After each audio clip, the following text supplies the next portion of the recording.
Okay, welcome to Math Easy Tutorial. Kung hindi nyo pa po nalalike or napo-follow yung page, please paki-follow and like po. Thank you. Okay. So last time, yung ginawa nating video is about GCF. So yun yung nagsilbing review sa atin bago tayo pumunta dito sa next topic natin, which is the common monomial factors. So ito yung first topic under factoring. Okay. Before we proceed to common monomial factors, sagutan muna natin yung activity doon sa previous video natin. Okay, find the GCF of the following. So for number 1, 5 and 10, GCF is 5. Number 2, 24 and 36, GCF is 12. Then for number 3, 200 and 400, the GCF is 200. Okay, so let's proceed now with common monomial factors. So dito sa video na to, hindi muna natin ipapakita kung paano ba yung factoring through common monomial factors. So yung ituturo lang muna natin dito is paano ba nag-identify ng common monomial factors. Okay, so first, let's have the definition of greatest common monomial factors. So ano ba ito? So the greatest common factor of a polynomial is the largest common factor which will divide each term of the polynomial. So before, yun sa GCF natin, purong numbers yung hinahanap natin, yung common factor nung given. So this time, since ito ay polynomial na, yung greatest common monomial factor, hindi lang numerical coefficient na common, kundi pati yung variables, pati yung exponents kasama na dito. Okay? So let's have an example. Okay, so find the greatest common monomial factor of each pair of monomials. Okay, number 1, 5a and 25b squared. Now, the process is the same. The first thing that we have to do is to determine yung factors ng given, and then check natin kung ano yung greatest na common sa kanila, and then we can determine now the greatest common monomial factor. Okay, so let's start with 5a. Now, so unahin muna natin yung 5. So ano ba yung factors ni 5?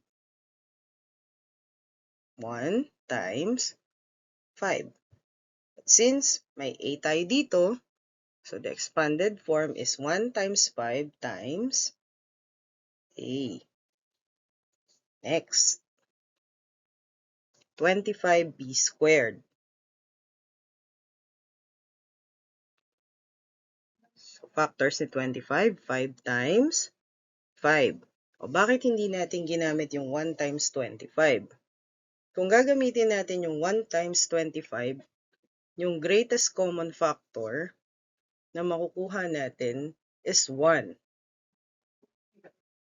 So sa huli, if factor mo pa rin or hahanap ka na naman ng common factor ng 25 at saka nung 5, so magdodoble-doble yung trabaho mo, yung gagawin mo.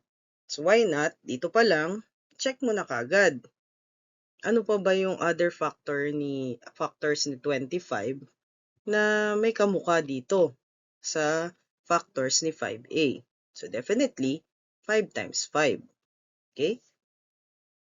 Then, b squared. So the exponent tells us how many times we are going to multiply the base. So since 2 yung exponent natin, how many times are we going to multiply b by itself? Okay, twice. So b times b. Okay. So this time, identify na natin ano ba yung common sa kanila.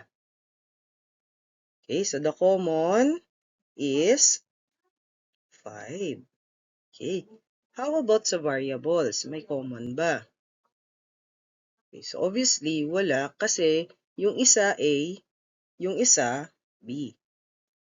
So the greatest common monomial factor is 5.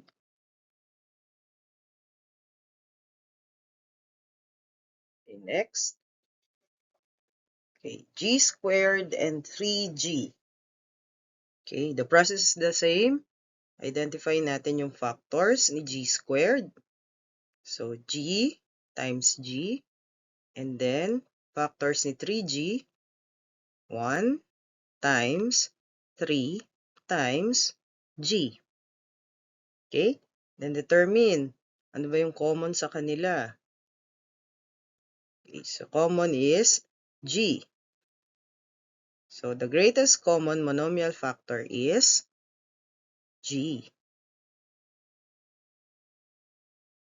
Okay? So, next. Number 3. 6w raised to 5 and 12w cubed. Okay? So, the factors of 6, 1 times 6, then w raised to 5, w times w times w times w times w. Then 12w cubed, factors of 12, 2 times 6. Then w cubed, w times w times w. Okay? So, determine natin ano ba yung common sa kanila. Okay, 6. Then, w, w, w, yun, w. So, the greatest common monomial factor is 6w cubed. Okay? Okay, so what if you were asked, what is the common monomial factor of r raised to 3,000 and r raised to 6,000? So, medyo malaki na yung exponent natin dito. So, are you going to write r 3,000 times and 6,000 times to get the common monomial factor? So, tinatanong kayo dito kung mag-r times r times r times r kayo hanggang 3,000, tas yung isa hanggang 6,000. So, syempre, hindi. Kasi, baka naka 24 hours na, hindi pa rin kayo tapos sa pagmumultiply ng r. So, kaya nga ginawa tong video na to para turuan kayo kung paano ba mas madali nating ma-determine or ma-identify yung common monomial factor. Okay, so yung given natin is r raised to 3,000 and r raised to 6,000. Now, check muna natin. Parehas ba sila ng variable or ng base? Okay, so since parehas sila ng r, proceed na tayo sa next step. Identify natin, alin ba yung mas mababa ang exponent? Is it 3,000 or 6,000? So yung may mas mababang exponent, siya yung magiging common monomial factor natin. So in this case, ang greatest common monomial factor natin is si r raised to 3,000.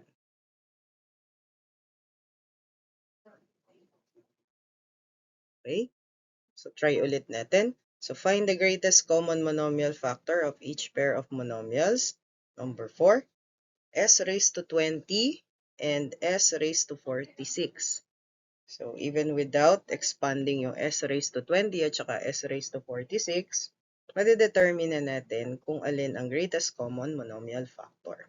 So alin ang may mas mababang exponent?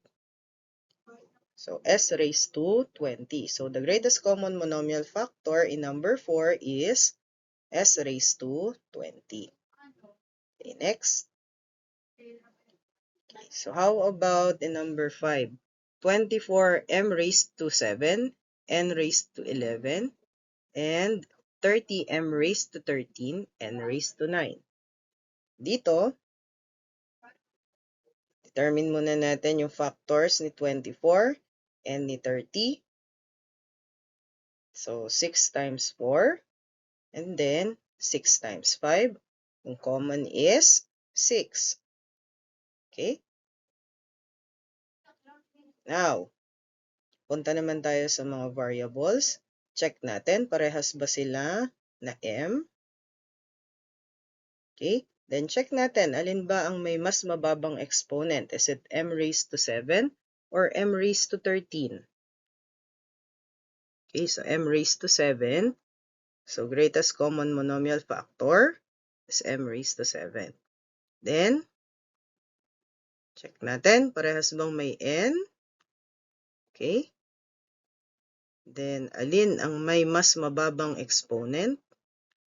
Si n raised to 9.